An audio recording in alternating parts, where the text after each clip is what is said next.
اللہ फरमाता है मैंने तुझे बीमार नहीं किया, तू मुझ पे तोहमत लगा रहा है, अब मैं तुझे ऐसी बीमारी दूंगा उसका कोई इलाज कर नहीं सकेगा। इसलिए कभी झूठ मूठ का बीमार मत बनो। नौकरी पे नहीं जाना है, बीमारी का बहाना नहीं करना। किसी महफिल में नहीं जाना है, बीमारी का बहाना। ये जो औरतें कहती हैं मैं बीमार, फिर अल्लाह कैसा बीमार करता है, फिर सारे डॉक्टर कहते हैं हमारे बस का नहीं, फिर तड़पते रहो, जाओ सिस्कियां लेते रहो। इसलिए मैं अपनी बहनों से कहता हूं झूठ मूठ का बीमार कभी मत बनना। आपको नहीं किसी की खिदमत करना है, पहली बात तो याद रखना मेरी बहनों। बल्कि अगर बहनें छुट्टी गुजारने के लिए हमारे घर आए तो सबसे ज्यादा मूड हमारी बीवियों का ऑफ हो जाता है। मेरी बीवी का नहीं कह रहा हूं मैं, वो हाँ अल्हम्दुलिल्लाह ऐसा नहीं, लेकिन एक जनरल बात कर रहा हूं। तो बहरहाल तो औरतों को बहुत तकलीफ होती है, औरतों को बहुत तकलीफ होती। ननद आ गई, अब वो बीमार हो जाएगी, नहीं तबीयत ठीक नहीं, बड़ी तकलीफ की बात है।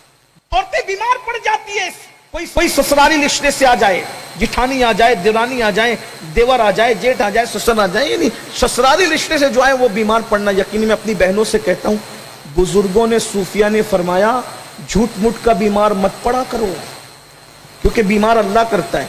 तवज्जो करना, झूठा बीमार पड़ने का मतलब क्या हुआ, बीमार अल्लाह करता है। ये नूर मियां हमारे भाई, इन्होंने मुझे धक्का नहीं दिया। अगर मैं कहूं कि नूर मियां ने धक्का देके गिरा दिया तो इसका मतलब मैंने इन पे बोहतान लगाया, इल्जाम लगाया। बात समझ में आई मेरी? बात समझे कि नहीं? अब अल्लाह बीमार करता है, अल्लाह ने नहीं किया और आप कहने लगे कि मैं बीमार हो गई या मैं बीमार हो गया, तो आपने तोहमत किस पे लगाई? किस पे लगाई? इल्जाम किस पे लगाया?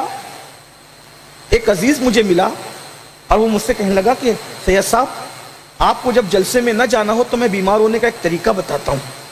कहा कि दोनों बगलों के नीचे प्याज रख ले तो आपका बदन गर्म हो जाएगा, कह देना मेरा बुखार है। मैंने कहा मुझे ये नाटक करने की जरूरत ही नहीं है, जहां मेरा दिल नहीं चाहता मैं कह देता मैंने नहीं आना है, ठीक है। ज्यादातर लोग गाली देंगे, नाराज होंगे, सबको राजी नहीं किया जा सकता, मैंने नहीं आना है, बस नहीं आना है। अरे मेरे भाई, अगर झूठ मूठ का बीमार बनोगे तो सूफिया फरमाते हैं तुम अल्लाह पे तोहमत बांध रहे हो। फिर अल्लाह फरमाता है मैंने तुझे बीमार नहीं किया, तू मुझ पे तोहमत लगा रहा है, अब मैं तुझे ऐसी बीमारी दूंगा उसका कोई इलाज कर नहीं सकेगा।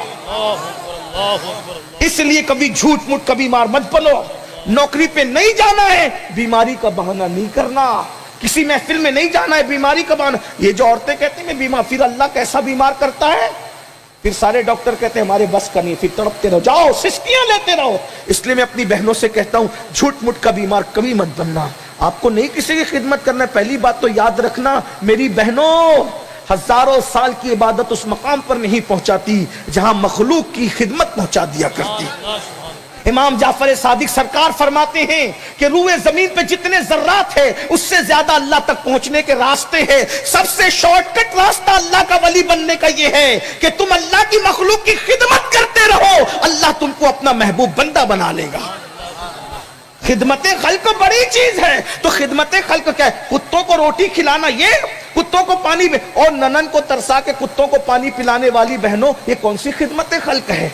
पहले इंसानों के हुकूक अदा करो, फिर कुत्तों की तरफ जाओ। कुत्तों को चूमने वालों, कुत्तों को बिस्तर में लेकर सोने वालों, कुत्तों के लिए मॉल से गिजा मंगा करके बहुत बड़े जो है वो मखलूक खुदा पे प्यार करने का नाटक रचने वालों, माँ बाप भूखे तरस रहे हैं और तुम कुत्तों को मॉल से लाके गिजाएं खिला रहे हो। नहीं, पहले जिसका हक है उसका हक तो लोग क्या कहते हैं, बीमार पड़ जाती है, मैं बीमार हूं, मैंने कुछ नहीं करना। मेरी बहन, अगर बीमार होकर के भी तू अपनी ननन की खिदमत करे, रात भर नवाफिल पढ़ने से तुझे वो अजर नहीं मिलेगा जो तू अल्लाह के बंदों की खिदमत करके अजर कमाएगा। बहरहाल तो ये सिस्टम चला रहा है। औरतों से कहता हूं ऐसा ना करो, खिलाओ।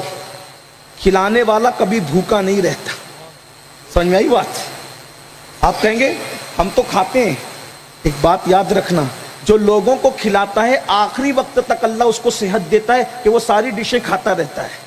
हाँ, खाने का मतलब ये नहीं कि आज ही खा रहे हो, कल किसने देखा। अल्लाह की मखलूक को खिलाते रहो, तुम्हें अल्लाह हर ग़िज़ा खिलाएगा।